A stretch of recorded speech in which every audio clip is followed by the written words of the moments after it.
Hey everybody, hope everybody is doing good. Happy Friday and happy Embroidery Happy Hour. And if you are new, hi, I'm Jeanette from Boricua Sewing and Crafts. Hope everybody had a great week. Let me lower this right here. Have the other monitor playing and stuff like that. This week, I didn't have a topic for you guys. I figured this would be the perfect opportunity to do a question and answer session. I do have 10 questions that a lot of people do give me a lot. So I figured if I didn't see any questions in the chat, what I would do is I would answer the 10 questions that I get commonly asked. Okay.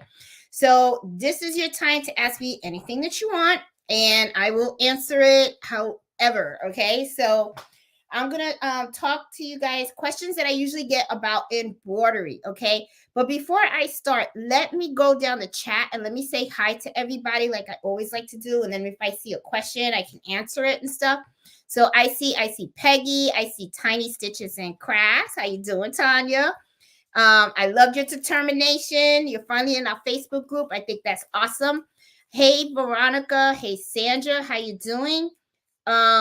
New owner of the P1055X, struggling with the learning curve on this machine.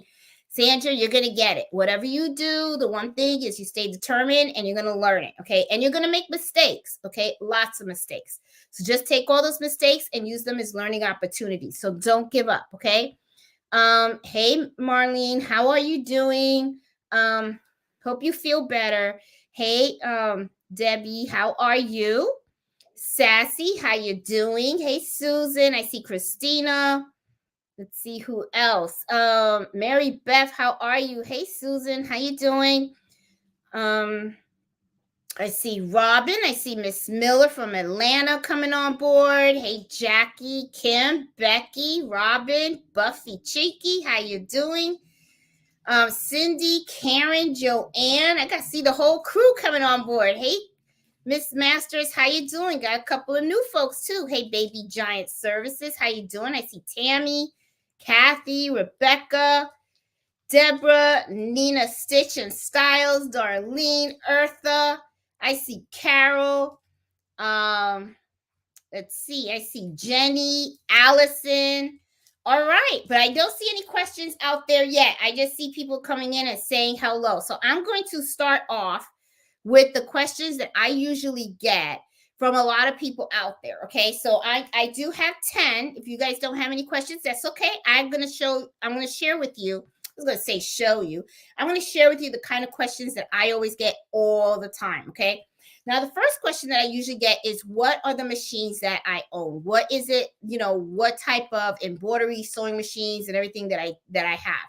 Well, I actually like two brands. I like the Brother brand and I also like the Juki brand, okay? So when it comes to my sergers, I have the Brother 1034DX. And I also have the Airflow 3000. Now, the Airflow 3000 is the most expensive one. It's the latest one that's on the market. I do play around with both of them, and I do have a video where I kind of compare both of them. The Airflow 3000, okay. All right. Now, the Brother Airflow 3000, which is the more expensive machine, is the one that kind of threads itself, right? It has like this air capability where you just kind of like feed in the thread and you press a button and it automatically threads itself. Really love that functionality because it does make threading a lot easier. Now, the 1034DX serger, it is not an automatic threader, okay? You do have to thread it yourself, but it's an easy thread. It's really not that hard. And I do have a video on the channel on how to do it. I love them both. I think they both sew very, very well. I am kind of like more in love with the 1034DX, the manual one, for the simple reason that I just had that one a little longer. So I am starting to try to use the Airflow 3000 a lot more, okay? But yeah, I got two sergers, okay? Sewing machine, I have a Juki 2010Q. That's my quilting sewing machine. It's a straight stitch machine. It stitches about 1,500 stitches per minute, super fast. Never sewed that fast, okay? Because if I sewed that fast, I'd be like my straight stitch would not be straight. I'll tell you that right now, okay? But I do like it. It has a big throat, a nice throat area where you can put bags in there and stuff like that. So it makes all sewing bulky items a lot easier. Then I also have my Brother SC1900, which is a sewing / embroidery machine. It's a single needle embroidery machine. Love that machine to death. That's actually the machine that introduced me to the world of embroidery. Oh my God. So totally adore that machine. That's my baby. Okay. And then I also have a 6 needle Brother 670E. Okay, love the 6 needle. I like it, especially because it has a laser pointer. So it actually shows you the precise area where your needle is going to stitch. So I do like to use that machine for hats, for small designs, bags and stuff like that. So that's usually what I use that machine for. And then I actually own 2 of the Brother 1055X's. Okay. Love both of those machines because they have the camera capability. It can scan and you can see exactly where the embroidery design is actually going to embroider inside the hoop. So it's like really, really cool. Love that functionality. And it has a lot of other functionalities too. It has the basting capability, even though the 6 needle has the basting capability too. But just love the machines. Okay. So usually it's those 2 brands that I like. The Juki, I kind of fell into that brand because I like watching the Crafty Puerto Rican. I mean, not the Crafty Puerto Rican. I like watching the Crafty Puerto Rican. I guess she's in my mind because I was talking with her earlier this morning. Me and Jenny were talking and stuff. But the Crafty Gemini, okay, Vanessa. So she starts doing she uses Juki a lot, and I wanted to get a straight stitch machine. Now I did compare the Juki with the Brother quilt machine, and the Brother was a lot cheaper than the Juki, but I decided let me just go with the Juki. And I will tell you this, one of the things that I do like about the Juki was if it's the machine is heavy, it's not plastic, it's steel. So it's really, really, really good. So I'm really glad I went with that choice. And I don't even think I would have been disappointed if I went the Brother route, honestly, because I do like the Brother machines. I think the Brother machines are really good. They're user friendly. But those are really the 2 types of machines that I have. Okay. So, and then of course I have a Cricut machine. I also have a Sawgrass sublimation machine.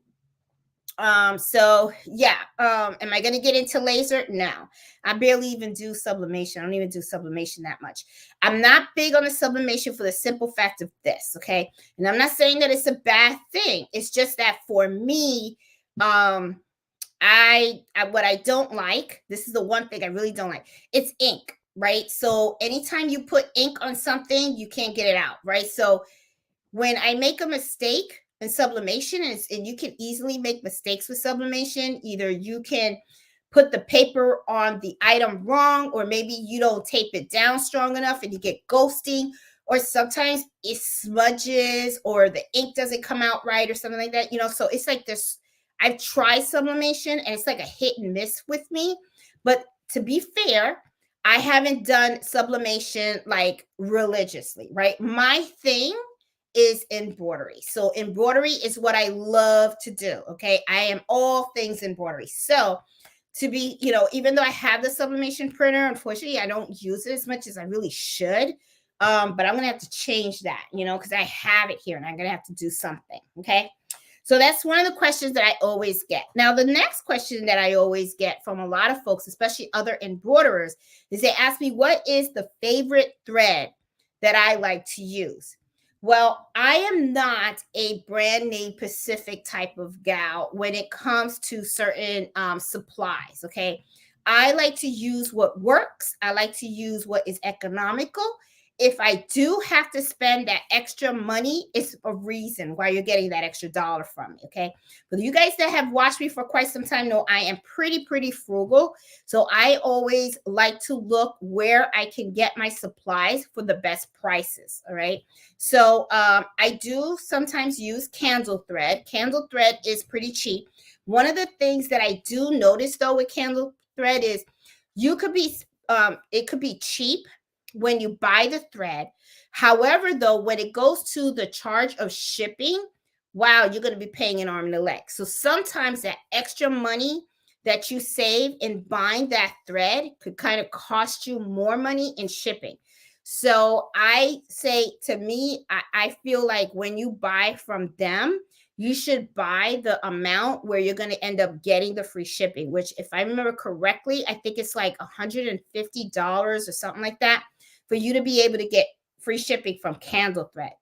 The thread that I really truly use, I know the most, is the Embroidery thread, and I use the Madeira thread. The reason why I like the Madeira thread is because I find that it's much easier for me to find certain colors of that thread in 60 weight.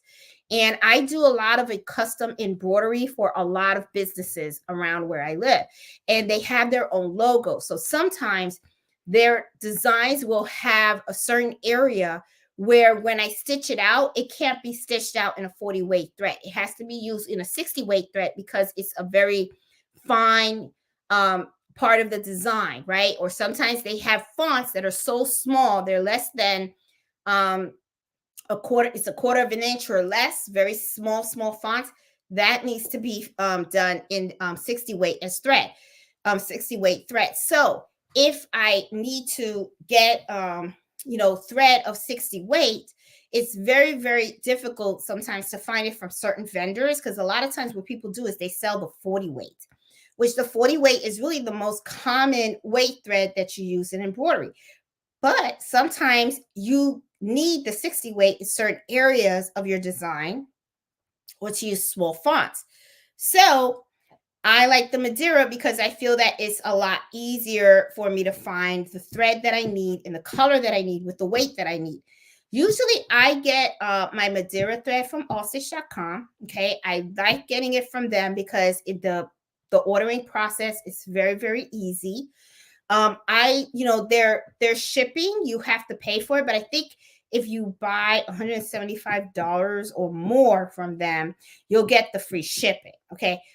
But the thing is, sometimes you don't need $175 worth of stuff, but I'll calculate how much it costs and everything like that, and I incorporate it in the price of the order of the customer, so it all kind of works out. But a lot of times what I try to do is I try to order my items, my supplies in bulk, okay? Because I feel like you save money when you don't have to pay for shipping. So a lot of times when I have to order stuff from allstitch.com, what I'll do is I'll order the thread, I'll order the stabilizer, I order a whole bunch of stuff, needles and all that kind of stuff, so that way I can get that free shipping. So that's usually how I do that. Okay. But as for the favorite thread that I use, it's usually brother reed, sim thread, or Madeira. Okay.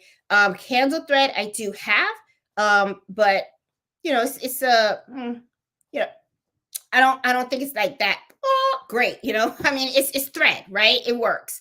But I just kind of, I mean, it's not a bad deal. I'm not saying that it's bad. It's just that, when it comes to the thread that I use all the time, it's usually those two brands.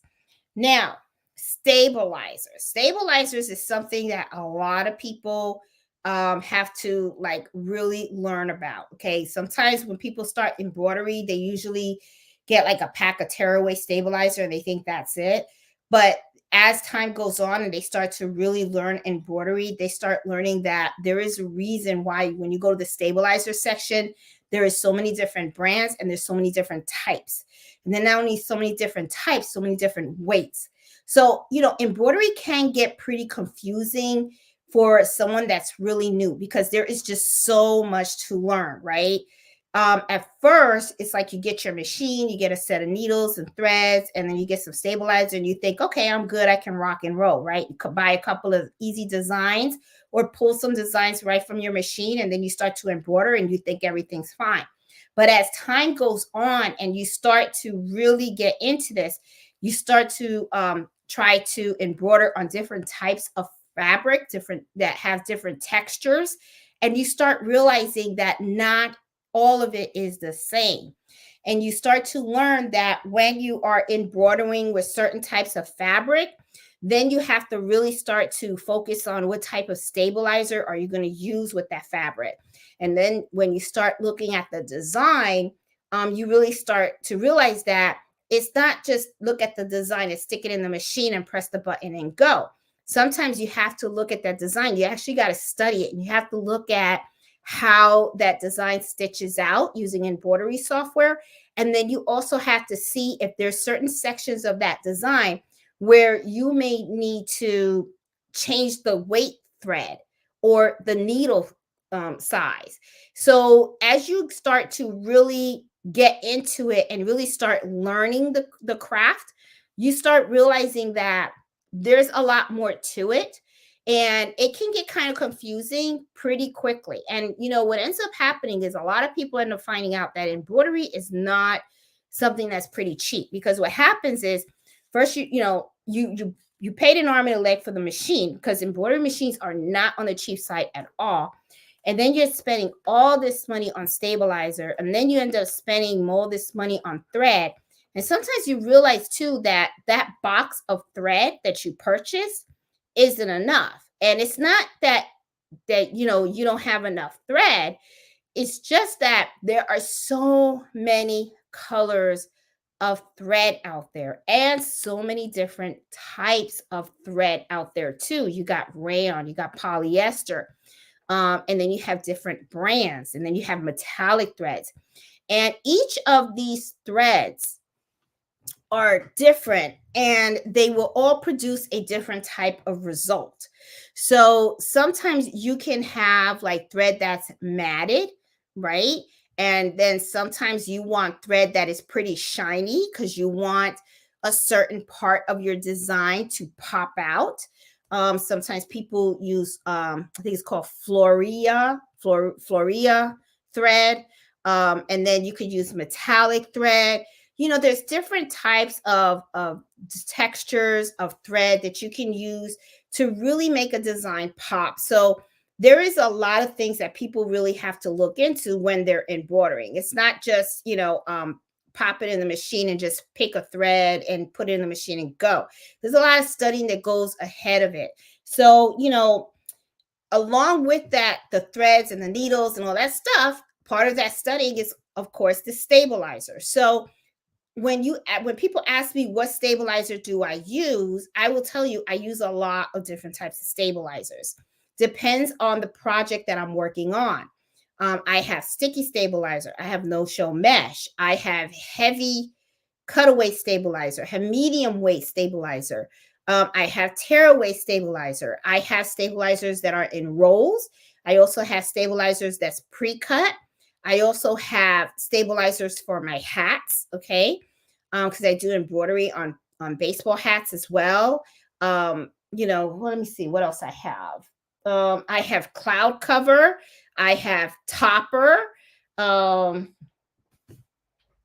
have white stabilizer, I have black stabilizer. So I use a lot of different stabilizers.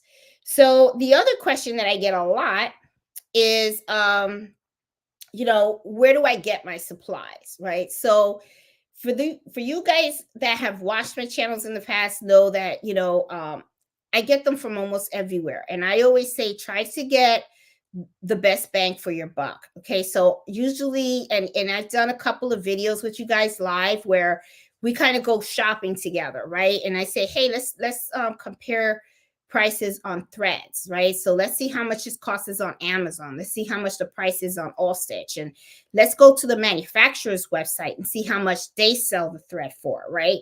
And then I also do the same thing with the stabilizers, right? Sometimes I'll check the prices on Allstitch, and then I'll go and I'll compare the prices with Amazon. and see how much they charge. So it's really important that you do your price comparison, okay? And also, when it comes to certain items, I always say there's certain things that you could probably be smart to stick to a certain brand, but then there's other things that what's wrong with exploring another brand, right? Needles, I've always used organ needles, okay? I always use them. Can I use the other needles? I think they're called Smiths or Swartz, something like that. I could use those needles, but I don't know, for some reason I just always stuck to the organ. Now, do I have the other type of needles in my drawer? Yeah, I do. And I sometimes use those on my single needle machine. I don't use them on my multi needle machine. I've always used the organ needles on my multi needle machines for sure. And on my Juki machine, I've always used the organ as well. When it comes to my stabilizers, that I am not brand name Pacific. I am more Pacific on the weight and the type of stabilizer that it is. Okay, that I am more conscientious of it. I like to always look at the price of things. One of the things that I also notice is that when you buy the stabilizer in the roll, okay, it's a little more cheaper than if you were to buy the pre-cut, because you're actually paying for somebody to cut up all the stabilizer for you.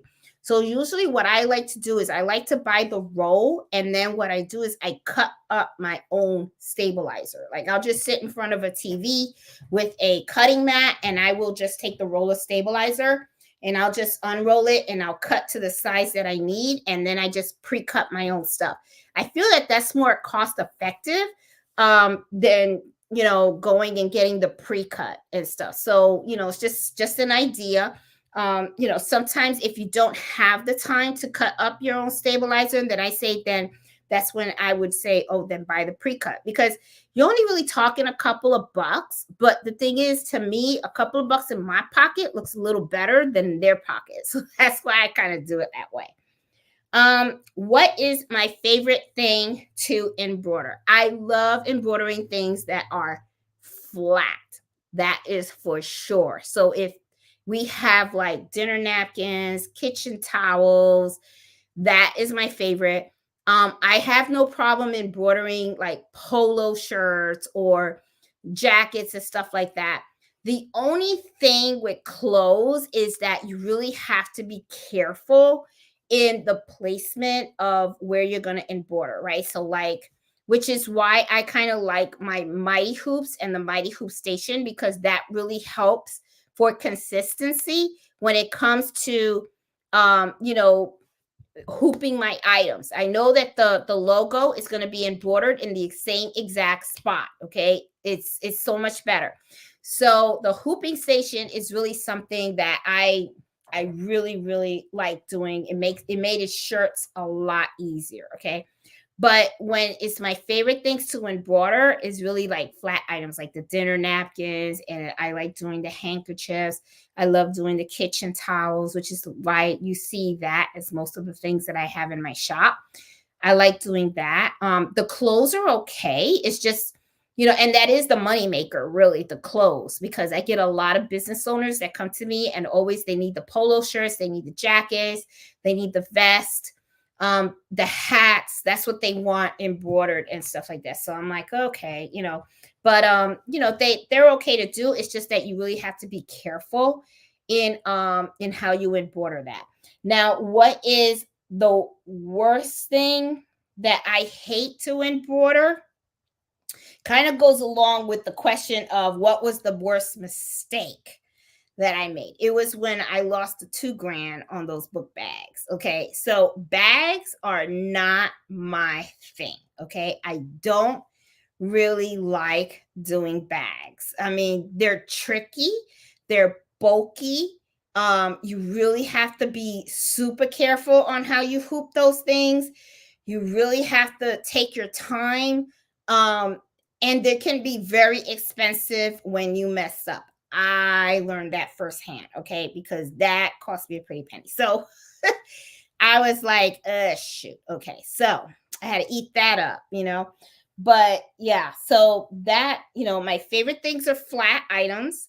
The thing that I hate to do the most is the big bulky ones, because that really can be nail biting. Okay, when it comes to embroidering, that can be like, you know. All right. So another question is, people ask me, why do you do embroidery? I do it because I love it. I actually do. I love the creativity side of it. I really like that you can really create the most unique stuff, especially when it comes to gift giving. If you do embroidery, or you have an embroidery machine, and then, like, let's say, you know, someone invites you over for dinner, or there's someone's having a baby, or someone just bought a home, or someone's just leaving another job, any occasion, right? A wedding, whatever. Because you have the ability to do embroidery, you can do the most unique gifts for friends and family, stuff that they will treasure for such a long time. And it is something that, it's like, wow, that is really one of the things that I truly really love about it, is that, when it just kind of like steals the show, right? It's like, because you just go in there and it's personalized and you made it for them. And, you know, people really do appreciate the gifts that are really truly handmade versus the ones that are just store bought, right? Because store bought comes from a factory, whatever. But, and gift cards, yeah, they're nice and everything like that. But when somebody goes out of their way and they actually kind of like hand make your gift, right? That takes it to a whole other level. All right. That's like, that's really special, right? So people truly, truly love it. I know, because I have gotten some get handmade gifts from some of the subscribers here, and even good friends that, that I've gotten to make. And I treasure those gifts very, very much so, because they are like truly awesome. And I love them, and how long it took for somebody to actually make these things for you. So it's really precious, and it's something that's so, so unique. So when people say, why do you like doing it? It, to me, I love it because of the uniqueness. I also love it because I feel that it's like kind of smoothing for me. It takes me to a whole other world. It's like, I feel like when I'm in this room and I have these machines on and I'm creating stuff, or I'm sewing and stuff like that, it's like, I don't know, it's like a form of meditation for me, I am a very busy person, right? So I still work full time, and I do have a pretty stressful job. I have a lot of deadlines that I have to meet, a lot of briefs and all that kind of stuff. A lot of people depend on me. I have a lot of deadlines I have to meet and stuff, and there's just like no joking around. It's like, you gotta stay focused and stuff like that. So when I get home from work and I come in here, I feel like it's like the world is out there, and this is like my space, right? So I get to turn these machines on, and I get to really enjoy the process. So it's like I get to just relax and be me and stuff like that. Now, when you make mistakes, that can get kind of stressful, because right there you'll be like, but um, it's a learning thing, right? So it's okay, and I'm okay with that. It is what it is, right? So I kind of look at it as it's not a big deal, right? So it's like, but this is really like my thing. So it's like, I love it because it's something that I love doing. I love it because it really like provides me the opportunity to really make unique stuff for people that I really care about. And it's, to me, it's good for my mind. It's like, it's like I'm doing what I love, and I can focus on something else and not worry about my job anymore or anything else that's outside this room. I can just focus on me, my machine, my thread, and my fabric. And then I'm good and I'm golden. So it kind of like takes me to a whole other world. And that's what I love about it. Let me see. Uh, ta, ta, ta, ta, ta. I'm going to go down because I want to make sure, because I know I started off on some questions that I've written down, but I want to make sure that I don't miss any questions out there, because I kind of wanted this to be like an interactive Friday and stuff, so I get to hang out with you guys. So I am going to look down here. Let's see and see if I can see any questions. Hey, pretty eyes, how you doing? Could your sewing store find a mentor for you? Oh, I think that's for someone else. Okay. Hey, Darlene, how you doing? Hey, Carol. Hey, Ozzy, how are you? Allison. Okay, I think some people tossing between a Luminaire 3 or a multi-needle 10 brother machine. Shara, okay, I'm gonna be honest with you. I don't think you will go wrong with whatever you choose to do. The only thing that I tell you to think about, because both of them are so super expensive, right? Think about where you're gonna put it in your home, and also think about what is it that you want to do. What is it that you want to embroider, right? Because that will determine the type of equipment that you need. Think about it. Like, would you, the type of items that you want to embroider, will you be able to embroider that on a flatbed machine? Or do you really need that arm, right? Because if you really think about it, that's really what it is, right? Like, it's just the arm versus a flatbed. So it really depends on the type of items that you want to embroider, and that will help you to determine what kind of machine you need and stuff. So I hope that helps a little bit and stuff. So okay, Ozzy, and then Thomas said, just started and I have a brother SC1900. I've been trying to load the first needle and it keeps breaking. I have 100 needles, but I really would like to get started using the machine. All right. So what I would do, Thomas, is first of all, make sure you turn off the machine all the way and then turn it on. And also what I would do is I would do a test. And this is the test that I would do.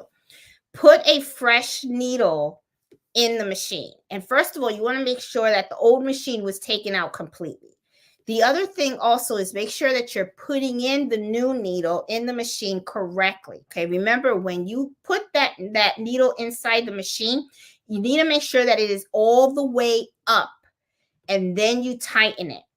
Once you do that, one of the things that I recommend you do is on the side of your machine, you're going to have like the round thing. You push, you pull, you turn it towards you. When you turn it towards you, okay, watch the needle go down and make sure that that needle is not hitting the side of the pressure foot or your embroidery foot, okay, and stuff. And then what I would do is I would just start off with the yellow eye. Now, another thing also is you want to make sure there's nothing caught underneath the needle, okay, which is why I'm saying use the hand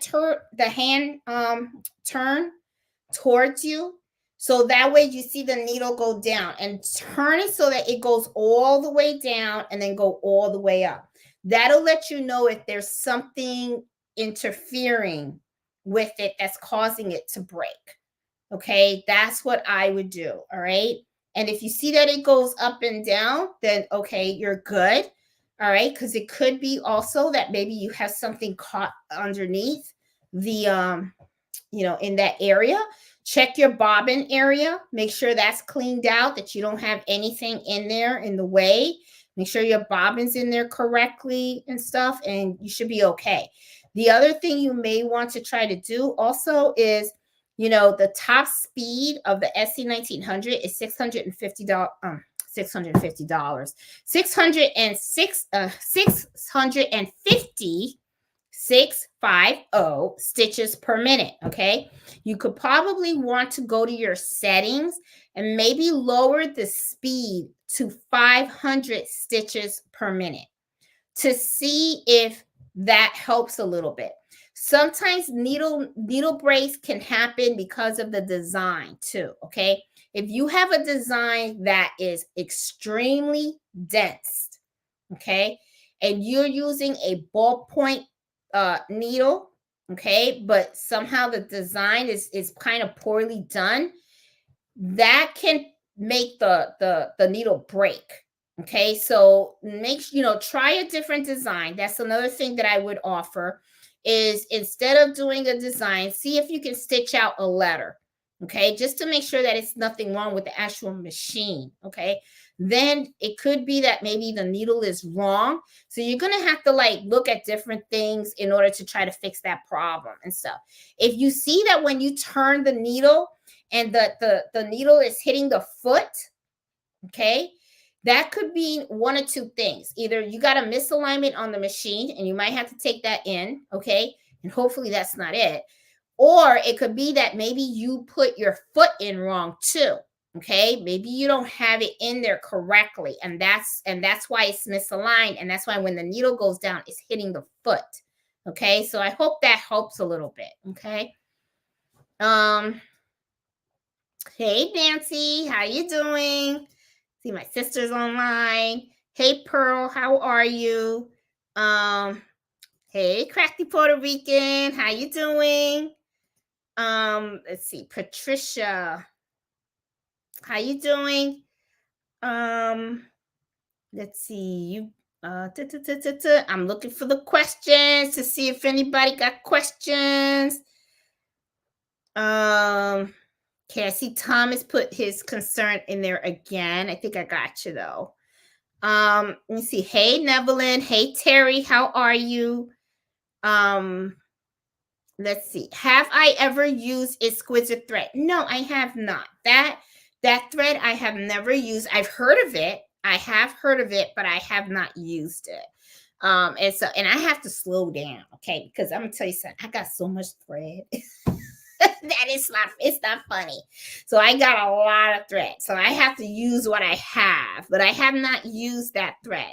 But I have heard good things about it. Let's see. It does get frustrating when I forget to mirror my designs. Oh, okay. Yep, with the sublimation. It's like, that's why I'm like, I'm gonna stick to embroidery. Embroidery is my thing. Oh, Eartha said I found candle thread on Amazon. I got a red, black, and white one. It was $14.99 for the box of 3 spools. How big was that? I wonder how big your spools were. I'm just wondering, because $14.99 divide that by 3. That's not.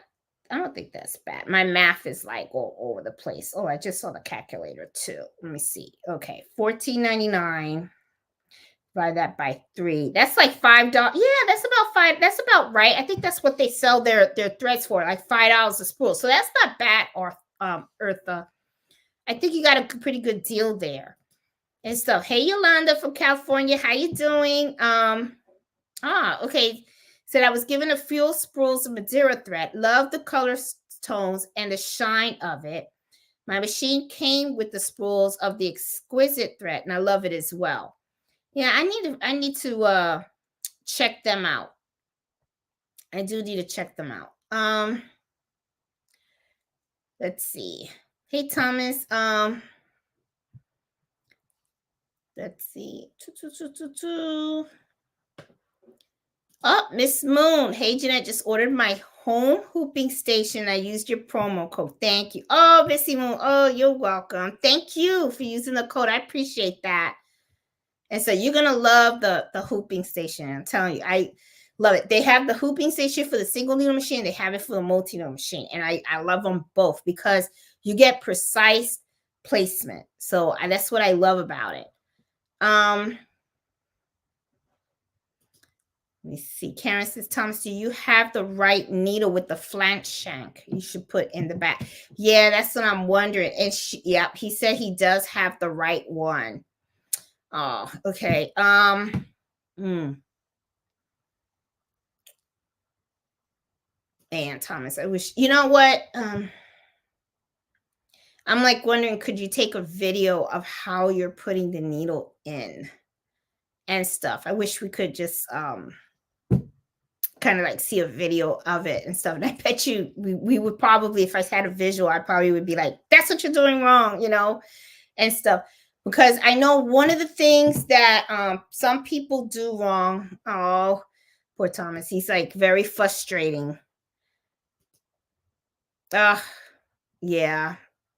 I have never been able to load a needle on it yet. Okay. Yeah, it's the flat. You know what I'll do, Thomas? I'll make a video on how to do it. As a matter of fact, how much battery do I have on this? Okay, I don't have too much battery on here. My battery's at 66%.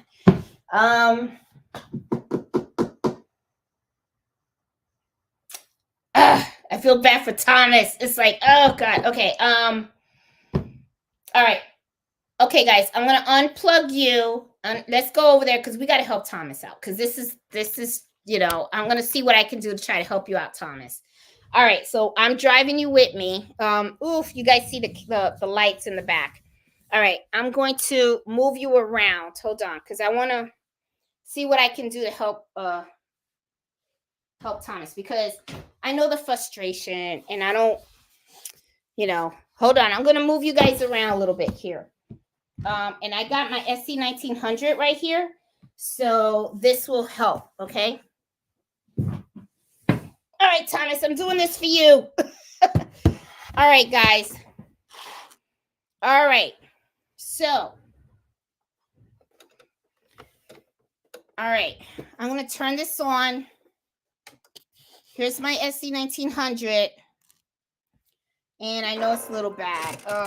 The lighting's a little bad. I'm going to have to videotape this, I think, for you guys. All right. So, and this is no, I can't do like the Y thing. Anyway. All right. So, Thomas, this isn't going to work. I'm sorry. Oh, boy. Yeah, because of the light.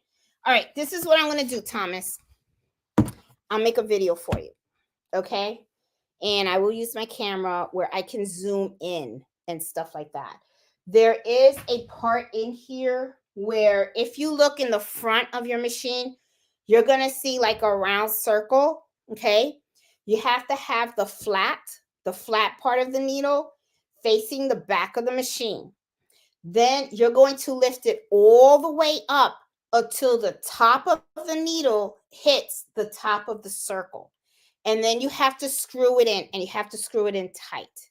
It can't be loose, okay?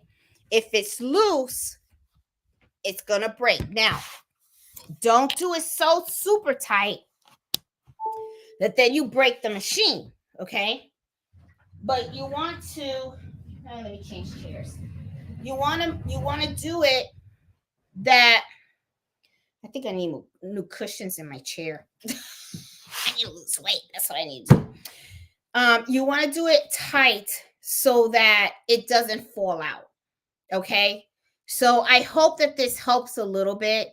If it doesn't, please post it in our Facebook group, and I will do a video on the actual needle and how to put it in on an SC1900, because if you're having problems, I'm sure somebody else out there is probably just as confused. I've breaking needles. Lots of people broke needles and stuff. And the thing is too, is that, it also depends on the material that you're embroidering on as well. Okay. Not all, there's different sizes needles for different types of material. So if you are embroidering on leather, you should be embroidering on with a leather needle. There are certain fabrics that you use a 7511 ballpoint, and there's certain fabrics that you use a 7511 sharp. Okay, so you have to make sure that you're embroidering on the right stuff. Okay, with the right needle. That's another thing too, and the design and everything. That's what I'm saying. Embroidery it can get complicated, and a lot of times people, they get a little frustrated because They just want to embroider, but they don't know what to use when, and that causes problems, and the embroidery doesn't come out good. But I got a feeling with you, it's just learning how to actually put the needle inside the machine, and then you'll be okay. So hopefully, with what I shared, you can somehow figure it out and stuff, because it looks like everything that I see you say here, um, it looks like you're just having a difficult time loading it correctly. So hopefully, we can get that, you can figure it out and stuff. And I'm hoping that your machine is not misaligned. That's what I'm hoping and stuff. So, okay. Let me see. I have been wanting to order a hooping station for shirts. What would you suggest? If you are, Annette, if you are going to be embroidering shirts often, like logos on the shirt and stuff like that, seriously, I would recommend it. They are pricey. I'm going to tell you right up front, and I'm sure you probably know they do run about $400 to $500 for the hooping stations. I have the hooping station for the multi-needle machines with the magnetic hoops. I also have the hooping station for the single needle. They are nowhere cheap, but I will say this: they are great investments.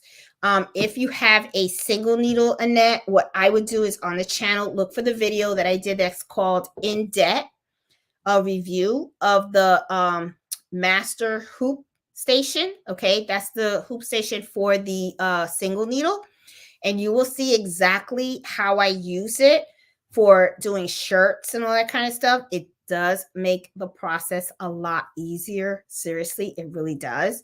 And the hooping station for the multi-needle, definitely worth the purchase as well.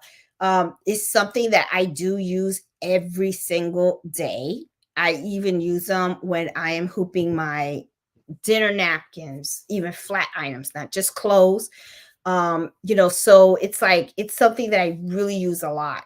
I don't think you would regret the purchase. So, but I would just caution it is expensive, that is for sure. But then again, we keep saying embroidering is expensive and stuff. But I do highly recommend it. Let's see if I see anything else. Everybody's trying to help out poor Thomas. Oh my God, Thomas, I hope you can get it working. Let's see. Thomas, everybody's got your back. It looks like everybody in this chat is rooting for you. I hope you get success. Let's see. Oh, there you go. My husband got me the Mighty Hoops for Christmas, and I haven't gotten the nerve to figure them out. You are, oh, no. You are going to regret waiting. You are going to regret waiting. I'm telling you, because Mighty Hoops make things so much easier. So much easier. I'm telling you. And then once you see, you're going to be like, why didn't I use it earlier?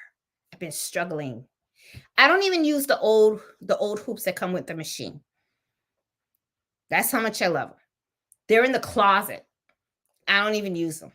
So you may want to start using them. Kim's saying it sounds like it's off-centered. And if it is, it could be that the you did not put the embroidery foot in correctly, or you did not put it in tight enough that when it's embroidering, the needle hits the side. That's what it could be. Yeah. Let's see.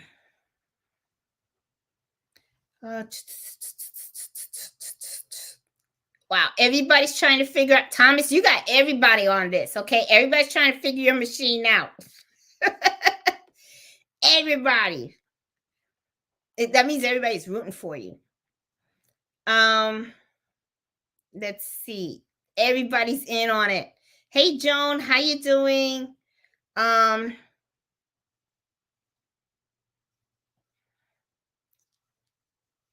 Something's gonna work. Stay positive, Thomas. Whatever you do, stay positive. Okay. Um,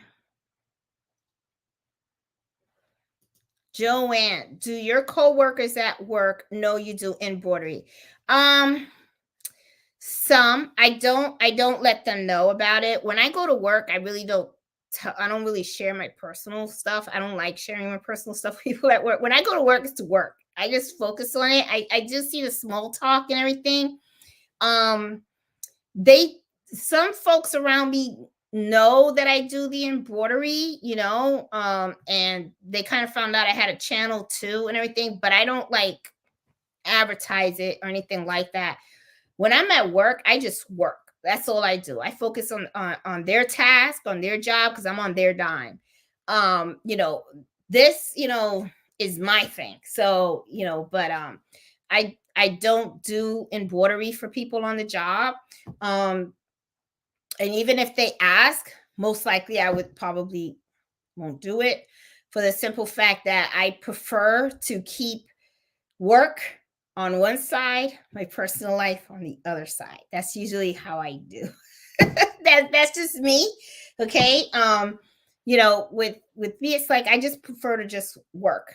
And I don't like mingling my personal life with my day job. So, they do know, they are aware that I do embroidery because one lady found out and she, I guess they talk and stuff. And then they were like, "Oh, she does embroidery." And I just go, mm-hmm. And then that's it. I don't really like, but I don't tell too many people and stuff. I prefer they to keep it separate. That's how I usually do. Hey, Walk by Faith, how you doing? Hey, Eartha. Um, Oh, okay.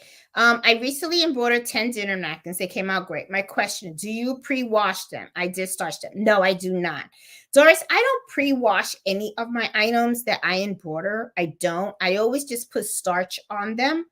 I have seen videos where people have done different tests of should you pre-wash items further before embroidering or not, right? Some people say, oh, you should pre-wash because they're going to shrink, fabric shrinks, right? One of the things that I noticed is that I did see a video where it was like, I think the Crafty Gemini, she had talked about, fabric and shrinkage. And one of the things that she said was she starches her fabric. And when you starch it and you iron it, right, that right there shrinks the fabric a little bit. So it's kind of like the same as if you were to pre-wash it. So when it comes to embroidering items that are, you know, like very super thin, right? Like handkerchiefs or dinner napkins, or sometimes on the thin side as well. That I always starch. I always starch it for the simple fact that usually like the handkerchiefs are very, very delicate, right? They're very thin. So I like to starch those, and I've always stitched those because when I do embroidery on handkerchiefs, what happens is the handkerchiefs are on the thin side and the embroidery is very small fonts. So those are usually done in 60 weight. And I do that using a 65/9 needle as well. So, those I always do starching. I don't pre-wash anything. I'm not going to turn the washing machine for stuff. So, and if someone brings me something and they say, hey, should I pre-wash it? I tell them, well, you wash it and do whatever, and then bring it to me, and then I'll embroider it. But if one of my customers want to pre-wash something, I'll tell them, okay, go ahead and pre-wash it if you want to. That don't bother me, whatever. But when I sell something like kitchen towels, my dinner napkins, and stuff like that, I don't pre-wash anything. I just starch it and then I send it out. Hey April, how you doing? But a brother 725. Is it possible to trick it to a hoop, a larger hoop? Yes. They have something called repositional hooping. Okay. So I'm not familiar with the SE 725. I don't know if that's a 4x4 hoop or a 5x7 hoop. I know the 5x7 hoop has a 5x12 hoop, which is called a repositional hoop. And what that does is it gives you a larger hoop to embroider on. And it's usually taking an embroidery design that's big, that fits in a 5x12. And then what it does is kind of cuts the design in half. So it's like the bottom half of your embroidery hoop is a 5x7. And then the other top half of the embroidery hoop is the next 5x7. So what happens is it takes the design, it cuts it in half. You embroider one half and then you embroider the next half. That's usually what it is. So it's not really a trick to the machine. What you're doing is you're using a repositional hoop. So you would have to find the repositional hoop for, if your machine, if the 725 is a 4x4, you would have to find what the repositional hoop is for a 4x4 machine. So let me see if I can Google real quick over here and see if I can find that answer for you. Let me see. I'm gonna go in here and see if I can Google that for you. 4x4 repositional embroidery hoop.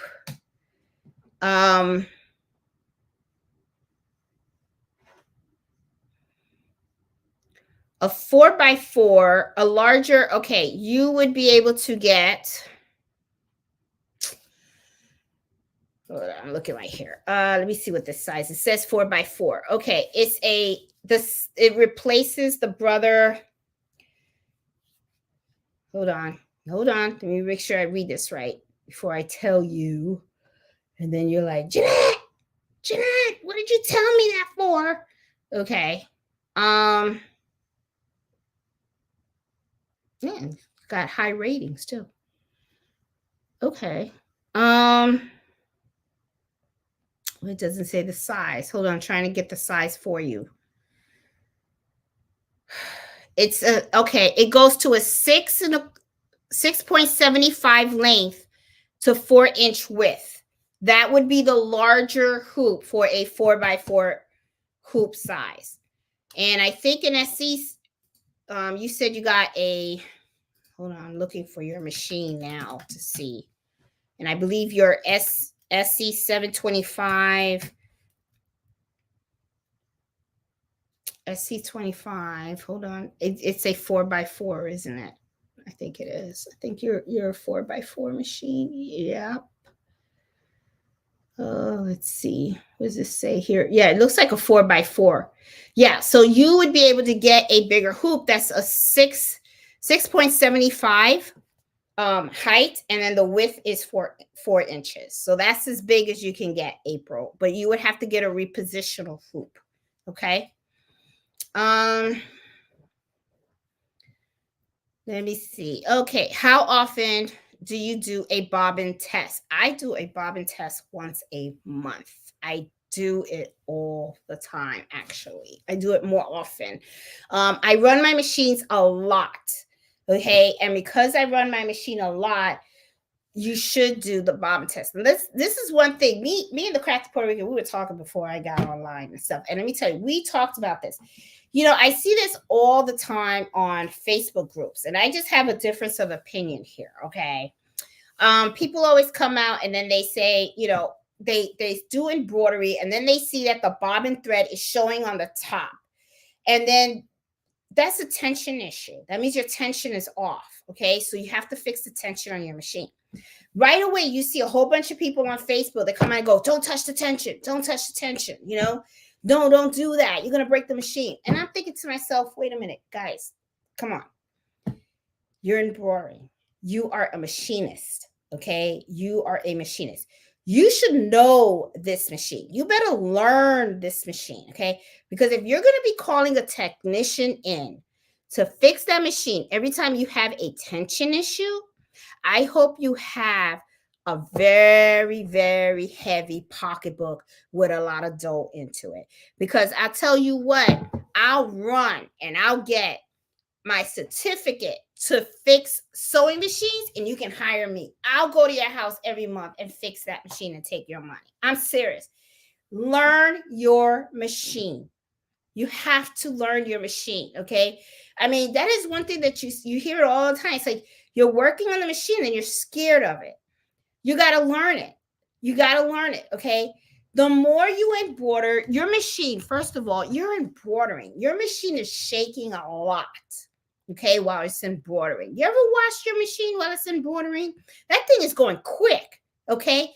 Up and down, up and down, up and down, real quick, okay? And then, you know, if you have a multi-needle, then it cuts, and then you get the next needle that comes in, up and down, up and down, up and down, okay? And then you see the hoop moving.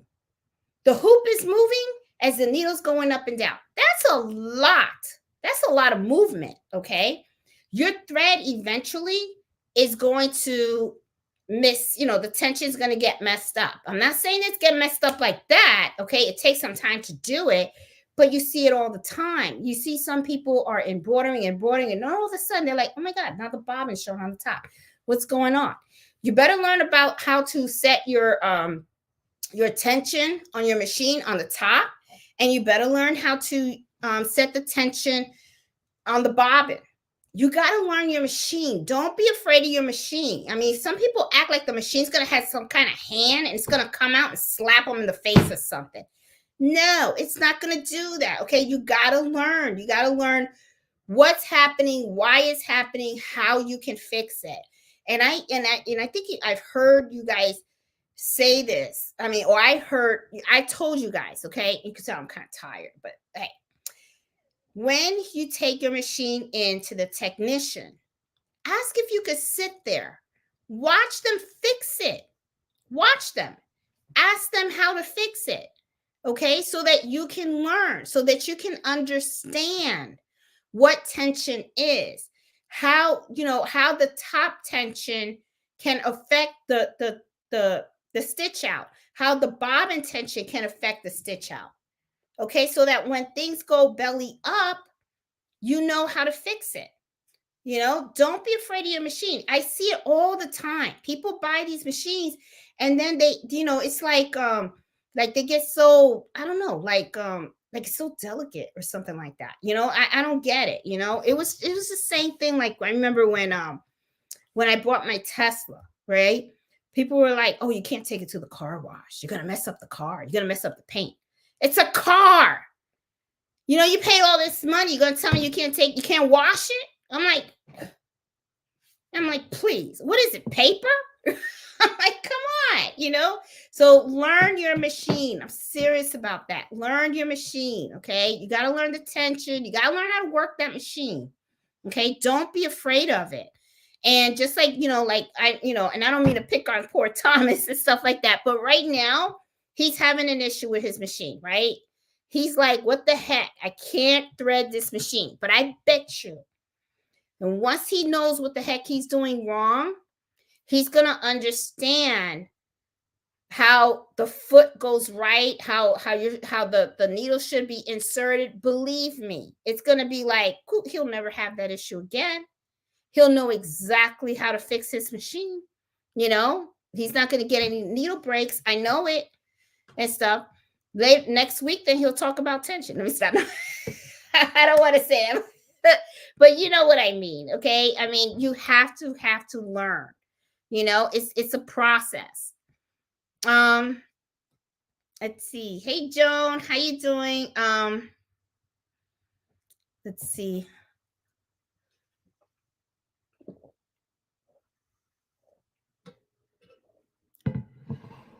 Thomas, I'm gonna do. Don't worry about it. I'm gonna do a video because what you're going through, I'm sure other people are going through it. So I want to use this. I'm going to use this camera to shoot it because with this camera, I can do close-ups so that you can see exactly how the needle goes in, how I tighten it and stuff like that. So, you know, and I'm hoping that when I do the video, something in there that I show you will click and it'll get it going for you and stuff. Cause man, I feel like, oh, it's terrible. I gotta tell you, sometimes when you guys tell me that you're having issues, it's like I wish I could reach in there and go, here you go, and then there, have fun, you know. But I can't, you know, I'm not close to everybody, so you know, but and try to reach out to me also on Facebook, also, Thomas, and then maybe we could do a FaceTime or something, you know, and try to figure it out and stuff, because I don't want to leave you hanging like that and stuff. Let's see. Yes. Did I say that wrong? Did I say that wrong, Sassy? Repositional. Yes, the repositional hoop. That's what I mean. Let's see. I think you have a video for that, and that's when you showed us the I might, Jackie. I think so. I think I may have one. I know I think I did one. So that's why, Thomas, if you're not part of our Facebook group, which is Embroidery Happy Hour, recommend join that Facebook group. I will post that video because Jackie's right. I did do some video where I did putting in the needle. And I think that's going to help, hopefully. But I'll do another one too, because I do also want to redo the video that I did on the serger. Everybody loves the serger, how to thread the serger 10. But when I look at it, it's like my girlfriend was helping me, but her hand was shaking. We didn't have a tripod at that time. So I want to redo that video without it's shaking, so it's nice and steady. So I do want to redo that one. Let me see. Oh, she said, I was doing a name on a cloth Easter basket today. I hit my hoop and broke my needle. Frustrating because it was the last letter and the hoop came off, so it was a loss. Line it up again.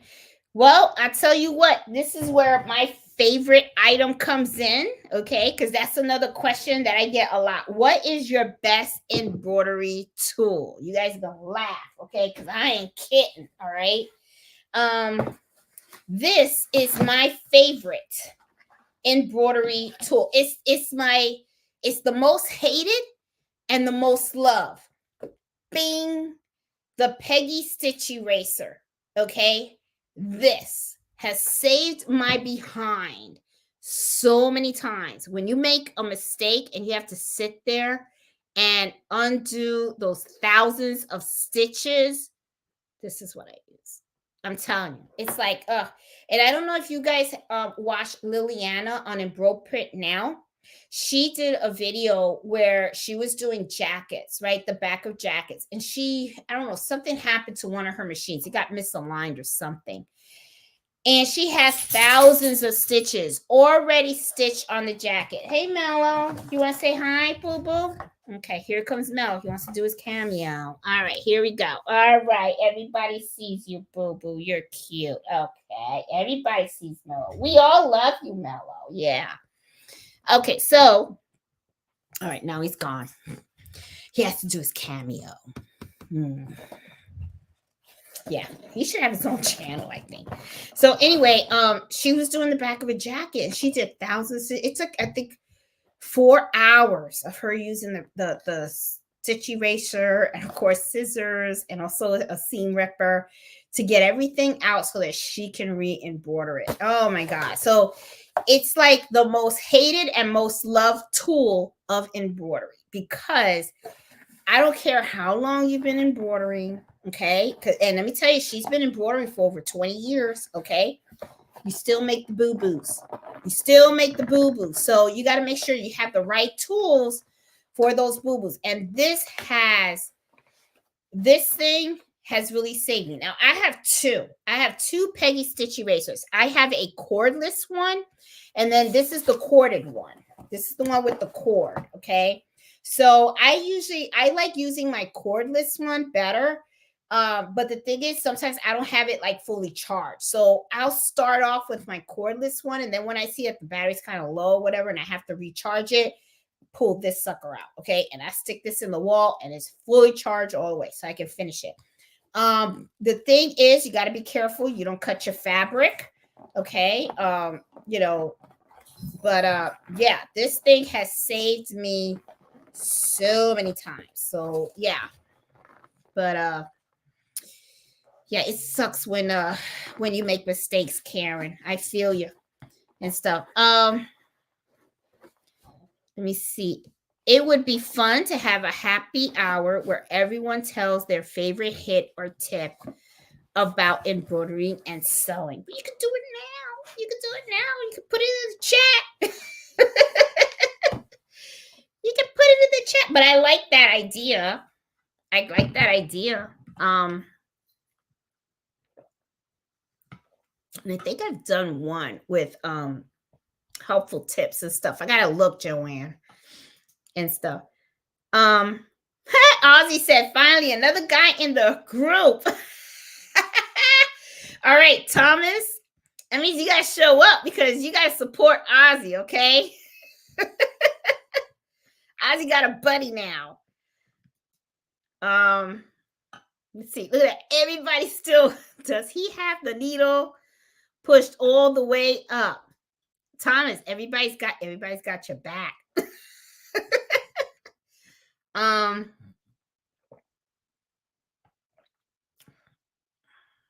Let's see. Oh, he hasn't even, oh my goodness. Thomas has not been able to load a needle yet. I think I do have a video, Thomas, on loading that needle and stuff. Join the Facebook group and I will make sure that I post that link to that needle because that might help.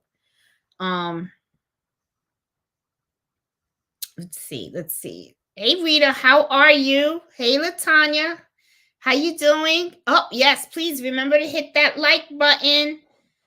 Yes, because there you go. Hit that like button, guys. Help the channel out. Here, I'll put this one on. Okay, there you go.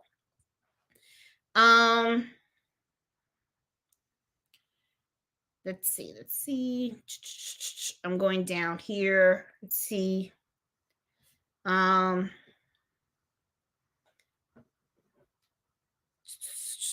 going down. Everybody's where do you suggest I get the hooping station from? I do have a link in the video description. Annette, in my video description, I do have a link on where where I get my hooping stations and stuff. So in the video description, you'll see the info. Oh, I'm hitting the wrong thing. Hey, Rita.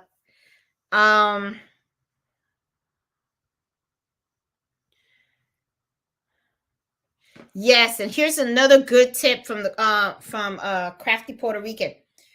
Make sure that when you're using the mighty hoops that you reduce the size of the embroidery because the hoop is a little smaller than the written size. Trace, which is very, very, very true.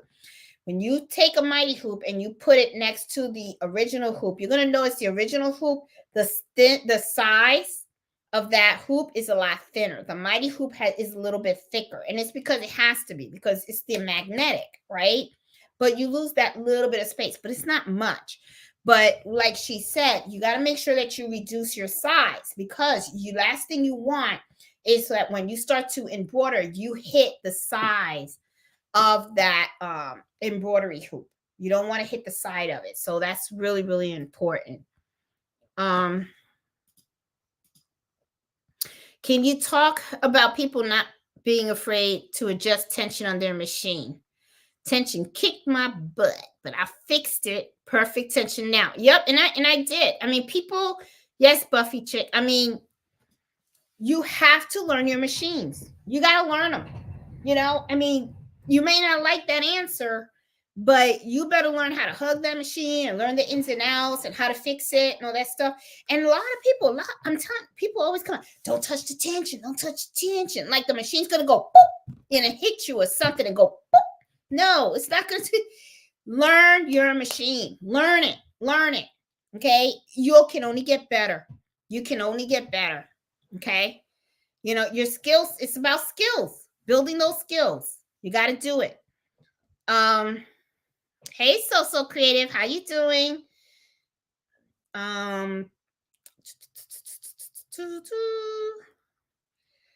Hey, love first. It's a 4x4. That's what I figured. Yeah. Oh, not all designs can be split. Really? I thought they could. I'm gonna have to play with that a little bit and stuff. Now, usually what I'll do is I split the designs of like names and stuff like that. But I could kind of see also, walk by faith if a particular design is embroidered in such a way where the certain stitches have to be laid down before on top of others. It'll mess up the pattern of how the design's going to stitch out. So that's a good walk by faith. I'm glad you posted that out there because I could see that. I could see designs having some issues stitching out because of the way that it stitches. And if you cut it in half, that midpoint may not look so good. So yeah, totally agree. I could see that and stuff. Showing only 17 likes, Miss Max. That's all I got. People don't like me. What's wrong with y'all? Y'all don't like me tonight. It's like what? How many people watching me now?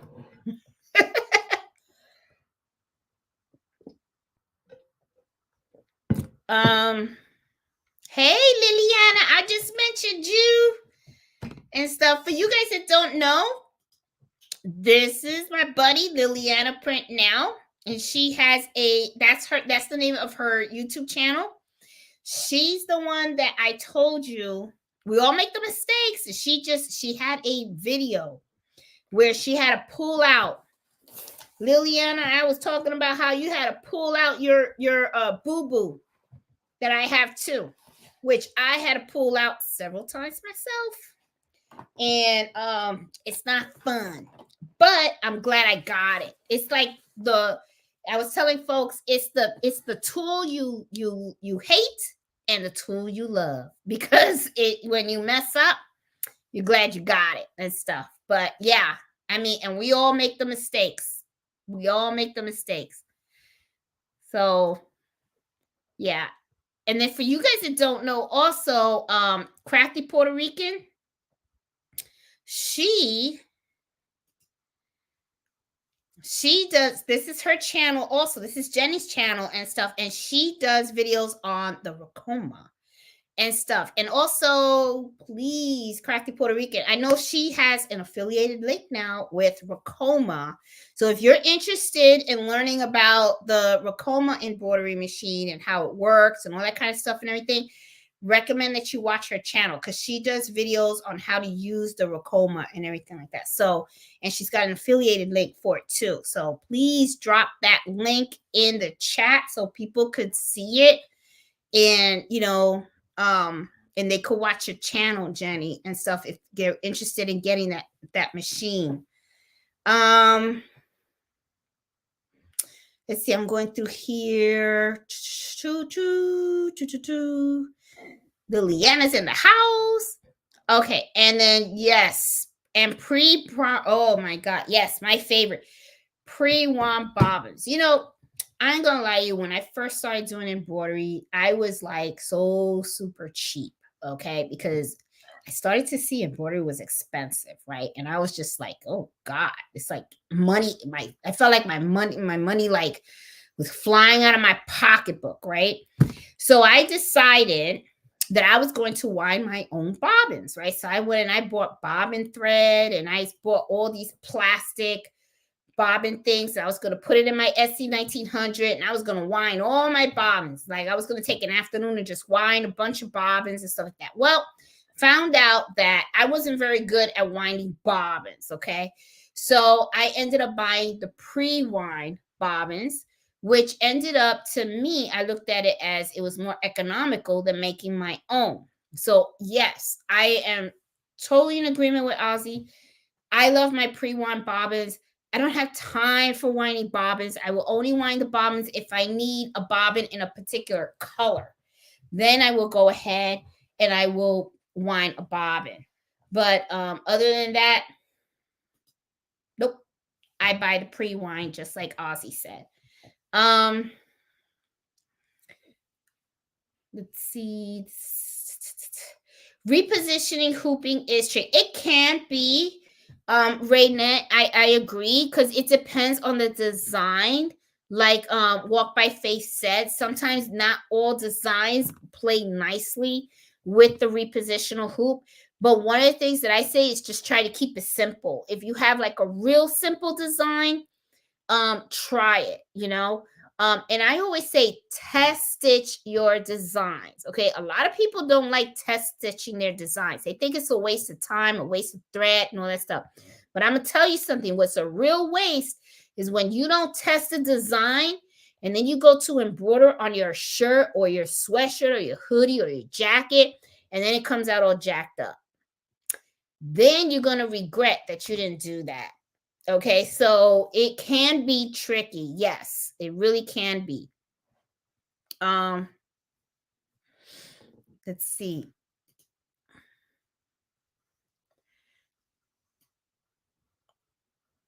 Yeah, let's see. Delia says the only way we all learn is by damaging items and practice, and it's true. It is true. And if you think I don't damage items myself, heck, I was doing the Easter baskets, right? Here goes one. Damage. You know what I did here? Let me tell you what I did here. Okay, Russian. This was supposed to be the name Hannah, right? Well, look, the H and the A, I typed it wrong. So it's Han Ha, instead of Hannah. The A is supposed to be AH. So guess what I'm going to be doing with this?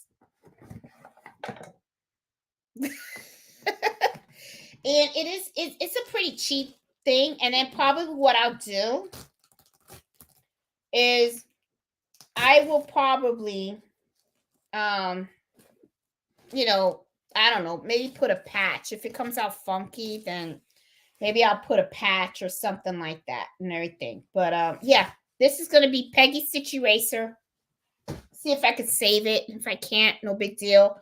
I'll put a patch over the bunny and stuff like that. And maybe I'll just put something cute and I'll just gift it to somebody, Another thing that a customer had told me too about these little baskets that are going all the way around. She was asking me, do you do these all year round? And I said, no, it's just seasonal. And she said, because these will make cute baby gifts.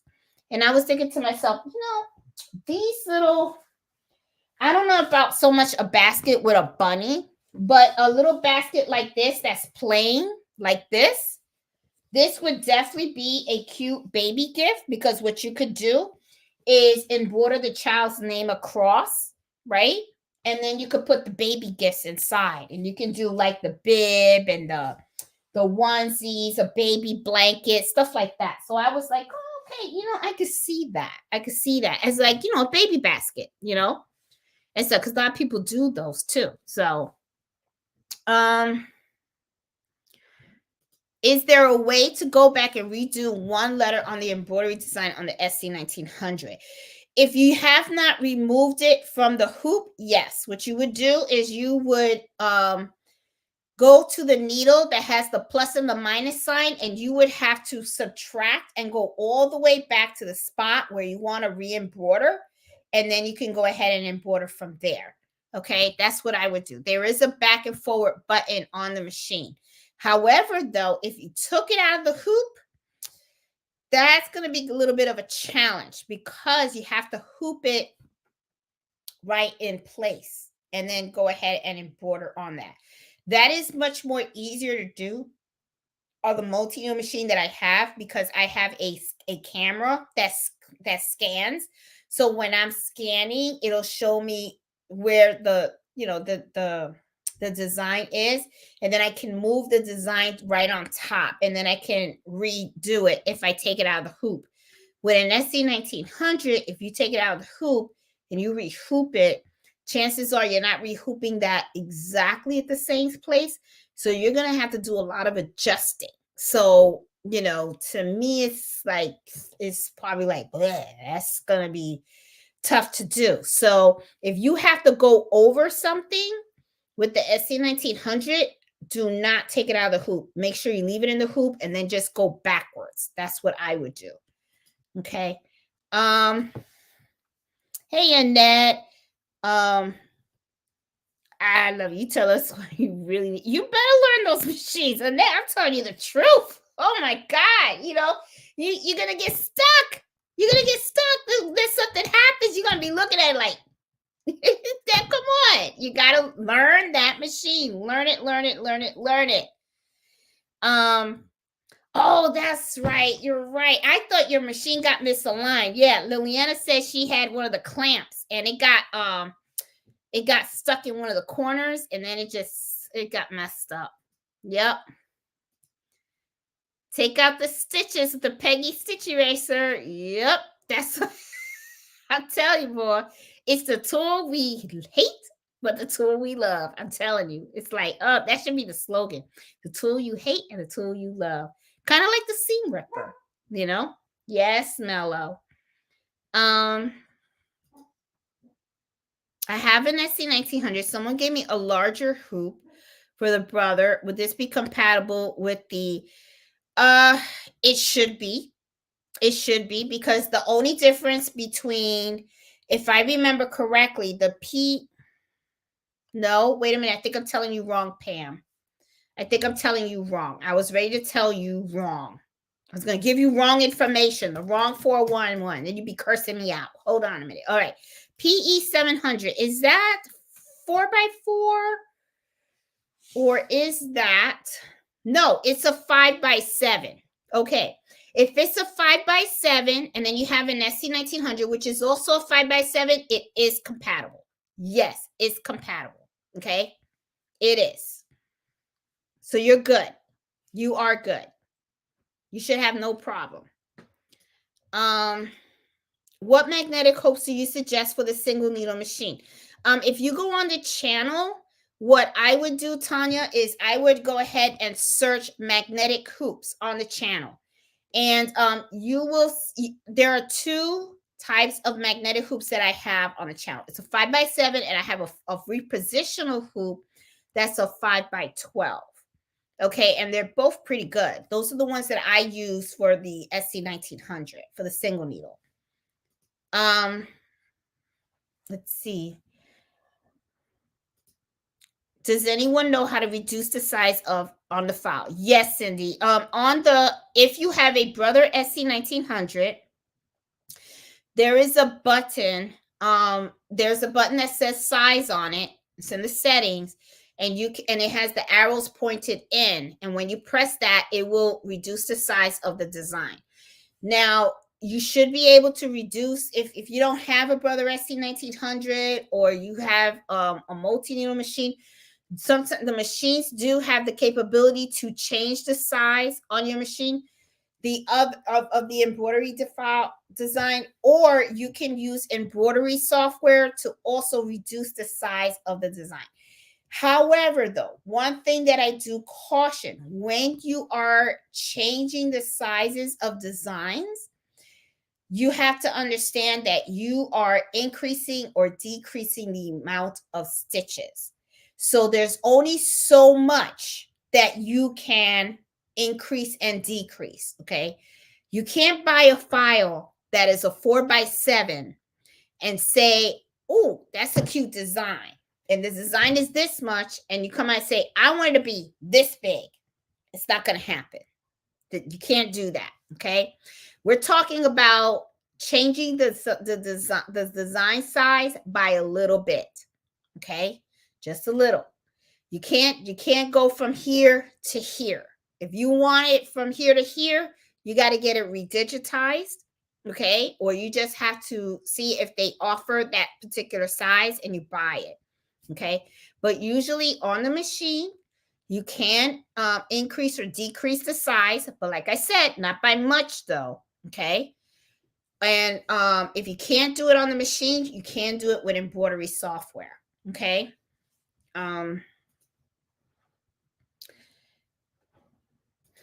Kim said, yes, learn the machine and your fabrics. Yes.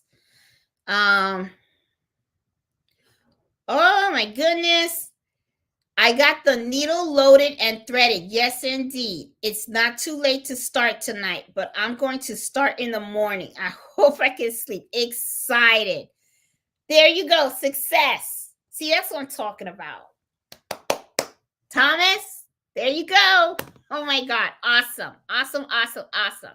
And thank you, everybody out there that helped Thomas. I really appreciate that. Seriously. Oh my God. See?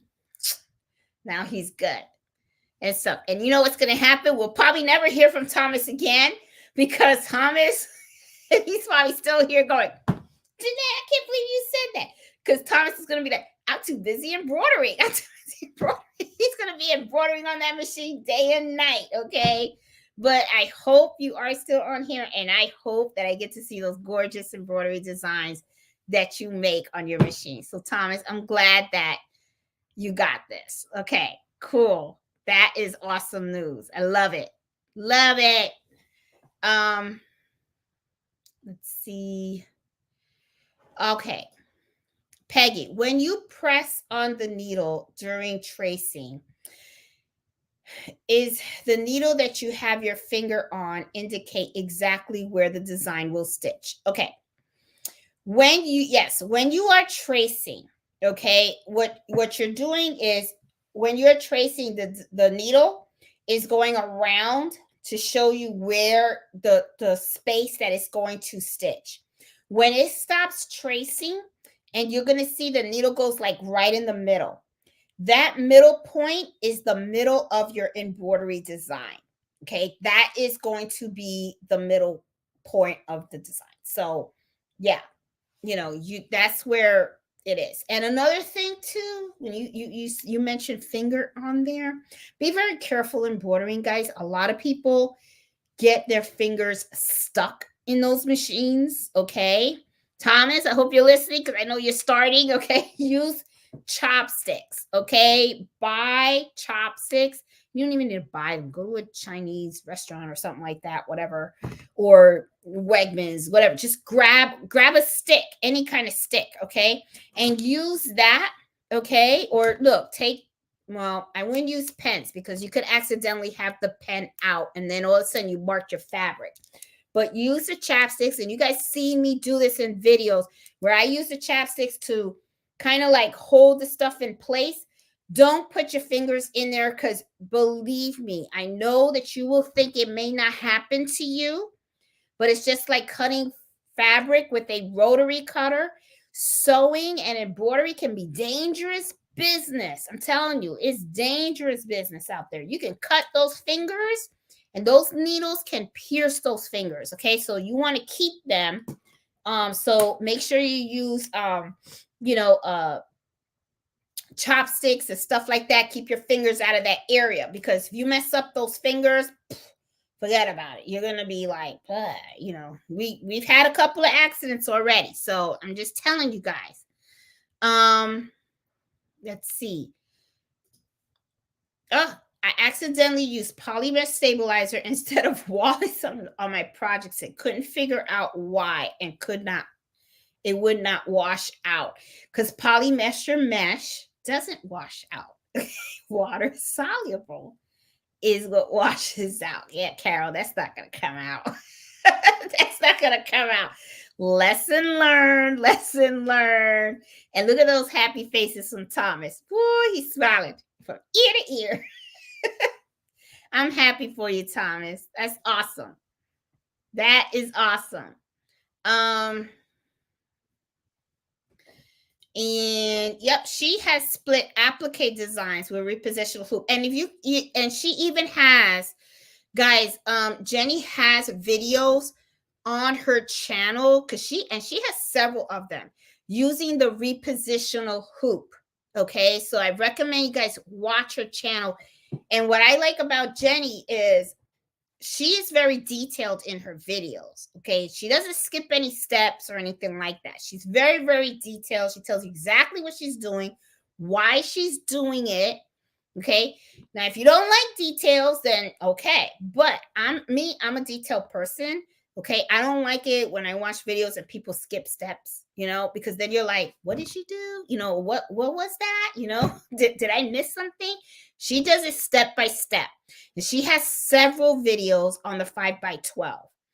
I just have one where I show you guys how to do the design on embrilliance and stuff. And I just did a simple name. But she actually has done embroidery designs. And like she said, split applique designs. She has done that. So I would check that out. Okay. And stuff, because that will help you guys learn. Let's see. And here's another hoop. Karen says she has the dime snap hoop for her single needle, and she likes it. I don't have that hoop and stuff. I've seen the dime ones, but I haven't tried them. But I heard people like them and stuff. See, and then here we go. If you guys pay thousands of dollars for the machines, you need to learn. It's like when you buy a car, you learn everything about. It's true. It is true.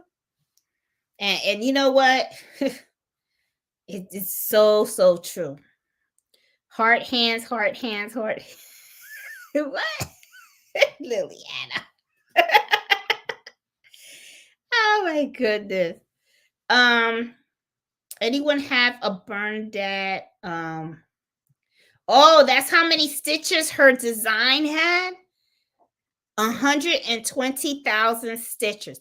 Yeah, and I think she was for hours. I think if I remember, it was like 4 or 5 hours that it took her to undo all those stitches.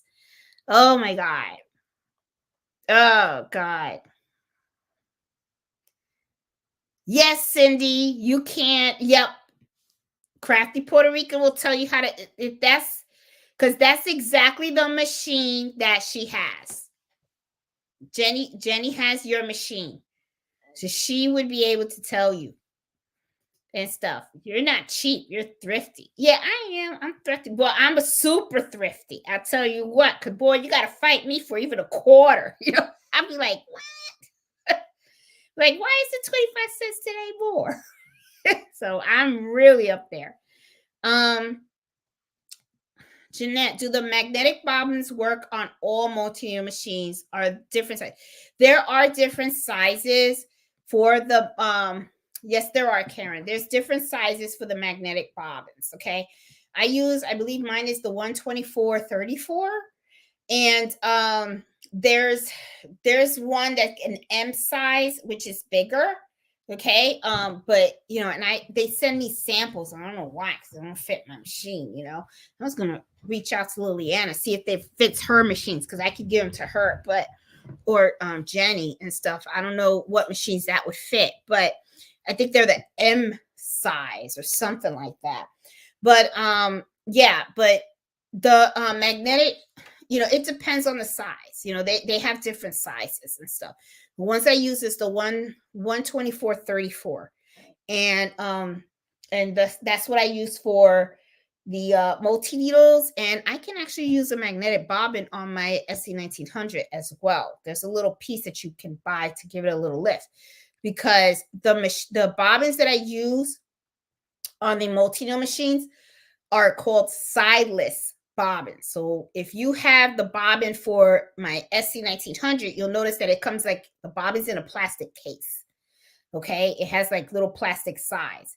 These machines do not have plastic sizes. Okay, so it's different. So there are different size bobbins and stuff.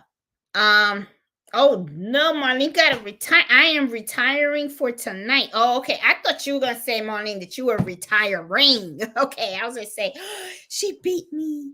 And so, oh, have a blessed weekend, Marlene. Get have a good night and blessed weekend to you too.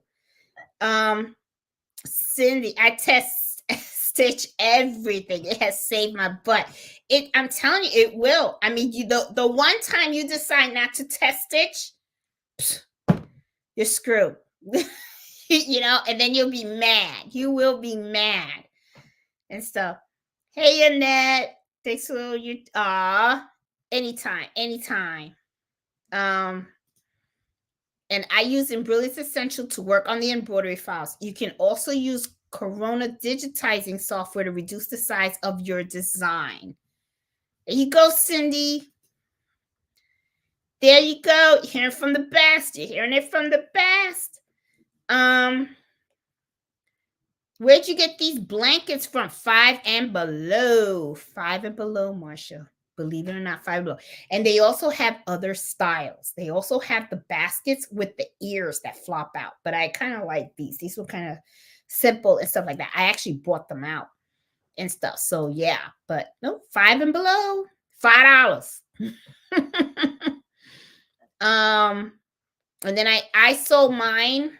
I know some people are selling them for like $15, $20. I sold them for $12. I didn't, and it's a $7 markup because I mean the stitch out for this for the names real quick, real quick. So I made my money back on the basket. Plus I charged just a little bit for the embroidery. And the thing is, it was pretty good for me because I didn't sell them online. Okay. I sold them locally where I live. So that's the reason why I chose to sell it at a low price because I didn't have like transaction fees. I didn't have all these kind of, fees from Etsy and stuff like that. So it was just $12, $12 plus sales tax. I had to charge sales tax because I have to invoice people and I got to pay my taxes to the state of Virginia because if I don't, they come after me, and stuff. So, that's what I did. I sold them. And I do see that some people online, they sell them for like $12, $20 and stuff like that. But I thought $12 was fine instead of selling for 15 or 20 or something like that. So maybe next year, I didn't know it was going to be this hot. A lot of people actually bought them. Next year, maybe I'll go up a couple of more bucks and stuff like that. But I'm just going to stick to selling these type of things locally because it's easy. I stitch them out and everything. And then the customers come to my house, they pick them up. So it's real easy. And I don't have to pay all these transaction fees or anything. The transaction fees that I do pay, if anything, is through QuickBooks because I use QuickBooks to invoice my customers and collect the payment. Okay. So that's how I do it. So, so it works out for me. But that's where I got them from. Hey, Margot, how you doing? What is the best stitch remover to use? This is the Peggy Stitch Eraser. This one. This is the one that I use. Okay. Now I've heard some people go and they use like some kind of other razor, stuff like that. I have not particularly tried using a men's razor. What I would recommend doing is you can try it, just on a piece of fabric, do the letter I, do the letter I or the letter, 2 or whatever, right? And then take it out of the fabric. And then if you have one, try it and then see if it works with the stitches. And if it does, then why get one of these if that works just fine, right? But I got this one because from what I heard, this actually works. I don't know. It has maybe some kind of special blade in here or something that will cut the stitches and stuff. You just got to really be careful though, because you don't want to cut your fabric. That's the only thing, and stuff. So yeah, but that it's like I said, it's the tool that people love and hate. It's a love-hate relationship with this tool, I tell you.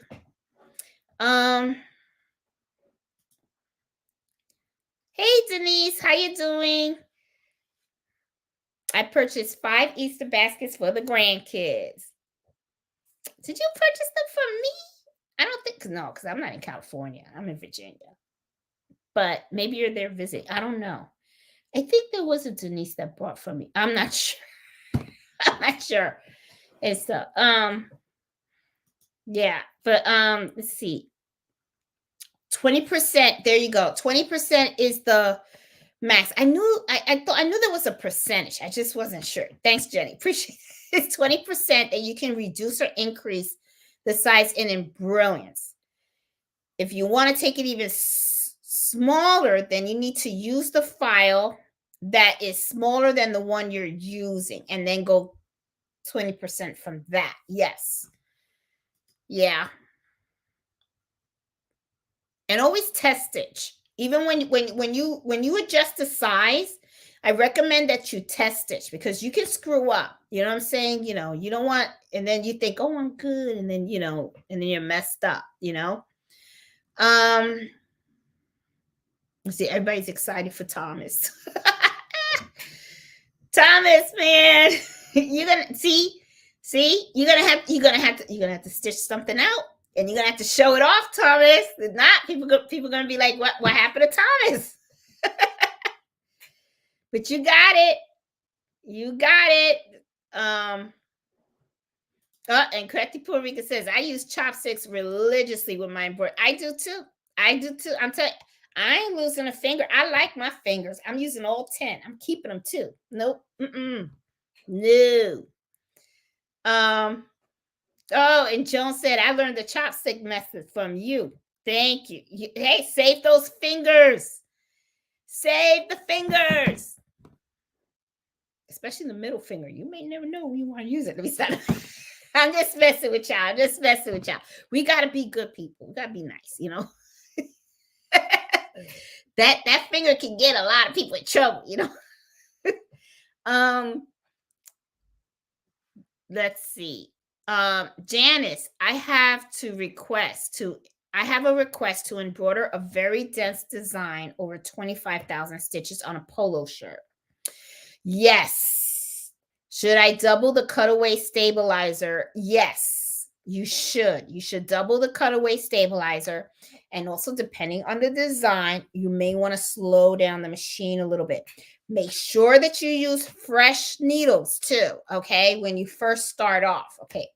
Use fresh needles. And because you already know it's 25,000 stitches, make sure you put in a new bobbin because you don't want to run out of bobbin in the middle of that design. Okay? Because I don't know if you're using a multi-needle or a flatbed. It's a lot easier to change a bobbin on a multi-needle than it is on a flatbed, because on a flatbed, you got to take the hoop out and then put a new bobbin in and stuff. So make sure you have a fresh needle. Make sure you have a fresh bobbin. And what else?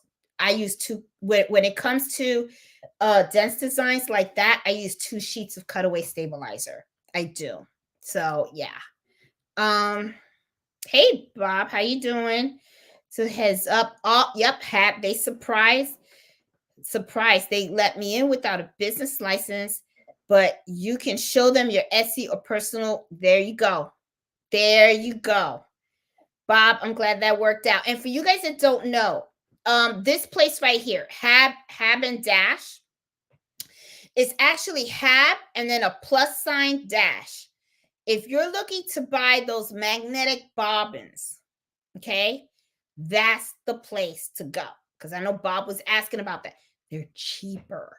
They are cheaper, okay? Because cheaper than Amazon, cheaper than all the other websites that I've been to. So if you go there, that's where I get my bobbins from. But I'm glad that worked out for you, Bob. Oh, God, that's awesome. Hey, Karen, I think mine are M. Oh, you could probably use the ones that I have, because I think they gave me the color gray or something like that and stuff. It's L. Okay, mine is L2 and stuff. If yours is M, Karen, reach out to me and stuff, because if you want them, you can have them. It's just a little bit. I can put them in an envelope and send them to you. It's just a little bit of I think I only have like 2 or 3. It was a sample that they sent me, but the thing is, I can't use them because none of my machines are size M. But if yours is a M, I'll send them over to you. I don't mind, because that way they're not wasting and stuff, and you can use them. So there's going to be a sewing and quilting expo in Sacramento.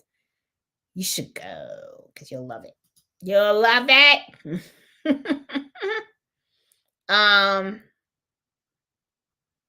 Let's see. Thomas, awesome. That is the one I have on my screens right now, and I will get it and give it a shot. Thank you. Oh, you're welcome, Thomas. What's the name? Wiggly worms. I used wiggly worms. So Renette, what I recommend that you do, you don't have to use the one that I use. I use wiggly worms, but there's a whole bunch. What I recommend that you use on these baskets is thick fonts. Thick fonts, not thin. I see some people use the thin. I say don't use them. You know why? Because this is fuzzy. I don't know if you guys can tell. Okay, this is a little fuzz right here. Okay, so if you use a thin font, it's gonna sink in here. It's gonna sink in this thing. Okay, so whatever font you guys use, thick. Use a thick one. Okay, and the size, Renette, because most likely that's going to be the next question. What size font do I use? Okay, try to go 1.25 inches. If the name is too long, go down to an inch. Okay, and if the inch is still too long, because they got like every letter and thing, then you just shrink it down a little bit more. Okay, but that's how the size is usually 1 inch or 1.25 inches. Okay. Let's see. And I think I got everybody. I think I got everything. Oh, Rita said, I recently went to do a monogram, and it had a lot of stitches from one letter to the next, not just jump stitches, actual stitches. So I deleted them. Will vacuum tie off the ends? Will the vacuum tie off the ends? I don't know what you mean by the vacuum tying off the end. Rita, I don't know what that means. When I do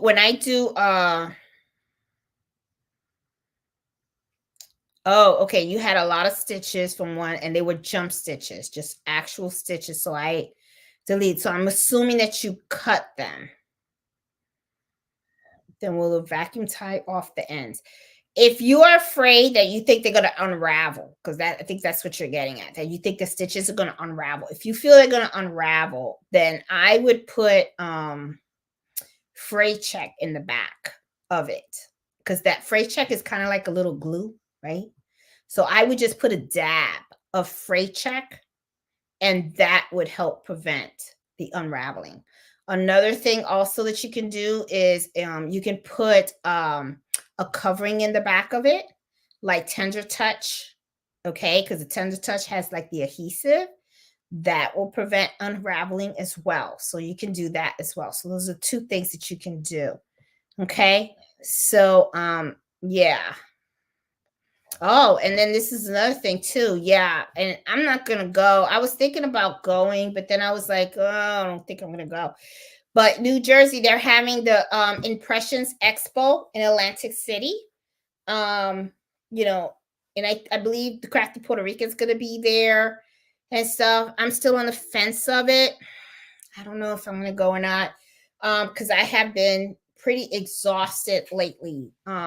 And stuff. So I don't think I'll be going and stuff. But if you guys are interested and you guys are by New Jersey, those are the dates. So just to let you know. Thanks for posting that, Jenny. I appreciate that. Oh,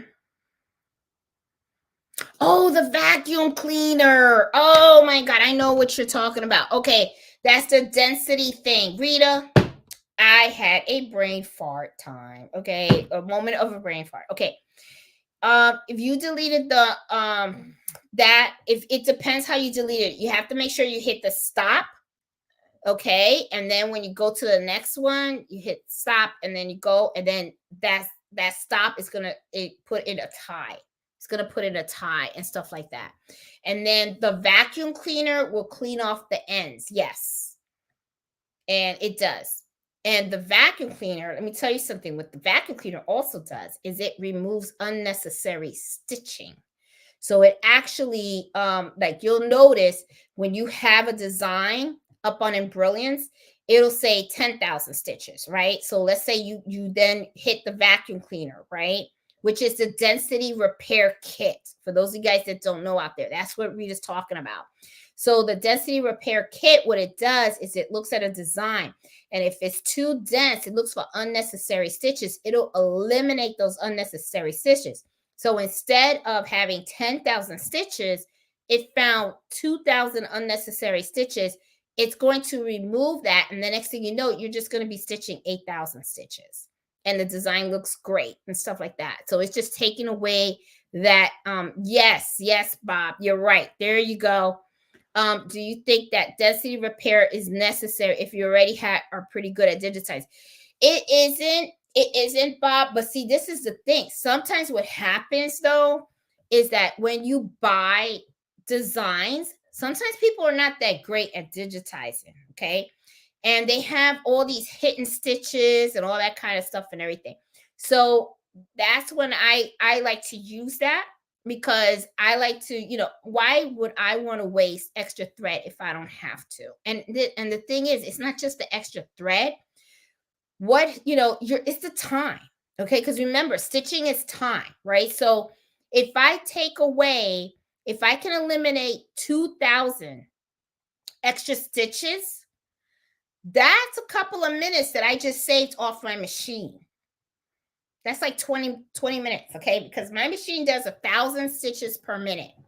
Well, 1,000 stitches. No, I'm over here thinking like it's 20,000.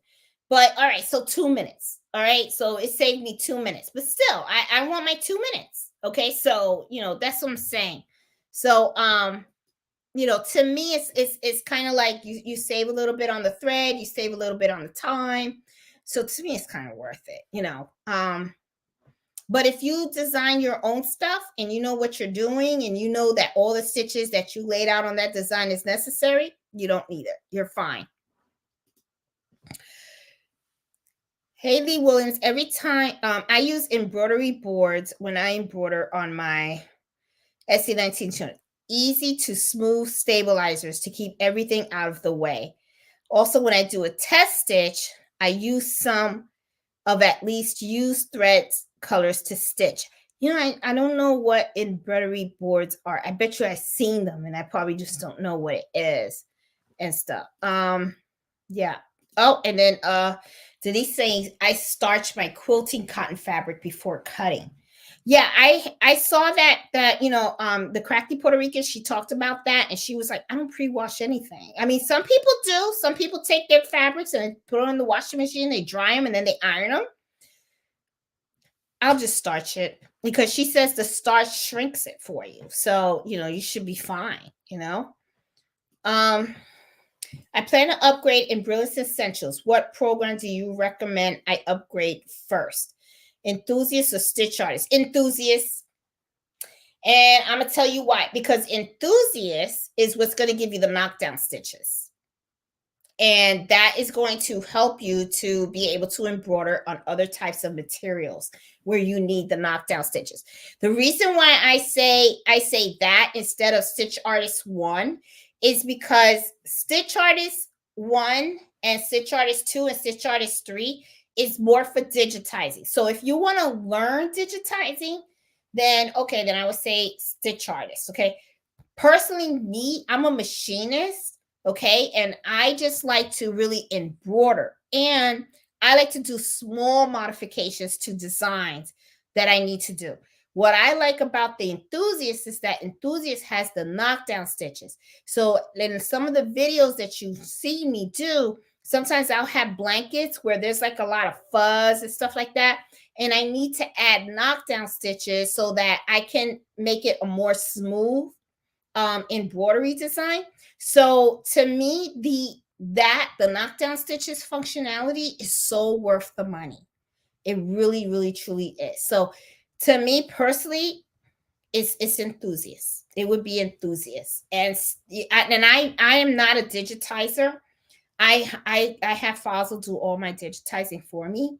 So I just, and I do have Stitch Artist 1, 2, and 3. I have the whole suite, okay? And I barely touch the digitizing side. Barely touch the digitizing side. I do, but the enthusiast, I use it all the time. All the time. People come with me with plush blankets, bath towels and stuff like that. Love it. Use it all the time. Yep. I paid $800 just to fix that machine. It's very, very costly to fix machines. That's why it's important. You got to really learn the machines. And I always say that when people come to fix the machines, watch how they fix the machine. So that way, if it ever happens again, you have an idea. You could try to do it yourself, and you can save some money. You can really, really save some money. Oh, the Emily board. Okay, Iris, the Emily board, often used on fingernails. It's a file. Oh, like this. Yeah. Well, but what did she say she do with these things? Hold on, I gotta go back on here. All right, okay, Miss Masters, what you got going on? Okay, I use Emily boards when I embroider on the Etsy easy to smooth stabilizers to keep everything out of the way when I do it. Oh, so you use this instead of chopsticks to really smooth things out, which I could see because of the flat surface. So you just go against the fabric. So it's kind of like, the fabric's in there. So you use this to go like that. Oh, I see what you're saying. Okay. All right. To keep everything out of the way. Also, when I do a test stitch, I also, some of it use thread colors to stitch. I will use, oh, that's a good tip too. Okay. Brain fart. Okay, so I want you guys to look at what she said, the second sentence. Okay, when she uses a test stitch, okay, I will use some of my least used thread colors to stitch, which is smart. And I'm gonna tell you what, because the thing is, I use a lot of brown, right? So if I see that I have a color over there that I barely use at all, that would be perfect to do the test stitch, for the simple fact that I want to save my brown because I need my brown. I'm using those for my other designs. So I don't want to test stitch on threads that I use all the time, because then I'm going to run out faster. So that is a very, very, very good point. Thank you so much for sharing that. I appreciate it. Just, let me tell you something. L. Williams, that thing went whoop, right over me. I'm telling you, boy, you can tell I'm tired. Oh my God, I should have caught that. Oh my God. Very excellent, excellent advice. Oh, Liliana got another one. Tip, if you guys are using magnetic hoops, please be careful using the big clamp on the corner. Sometimes this gets stuck under the pressure foot, and one is stuck, it will damage your machine. Yeah, because that's what happened with her. Yeah.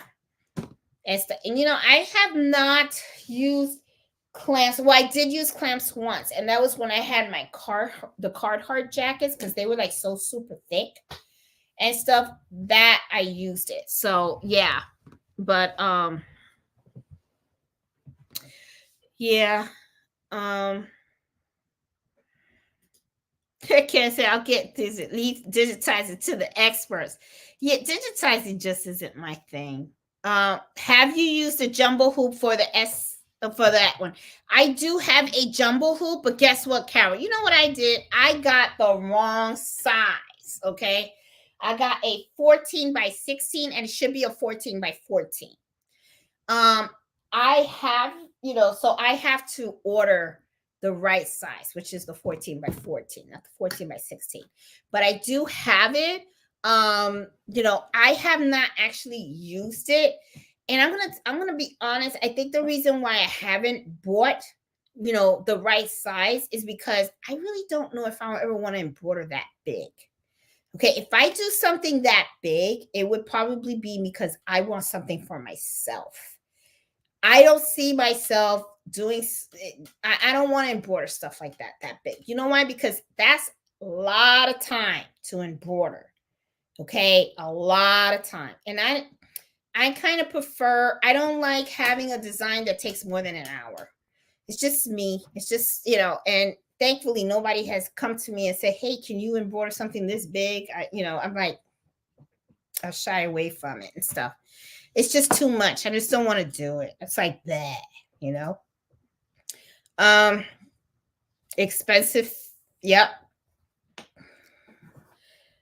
I had one of my needles on my ZSK machine hit the hoop and bend the pressure. Luckily, it didn't cause me any financial pain, just bent back. Oh, you were lucky, Denise. You were lucky.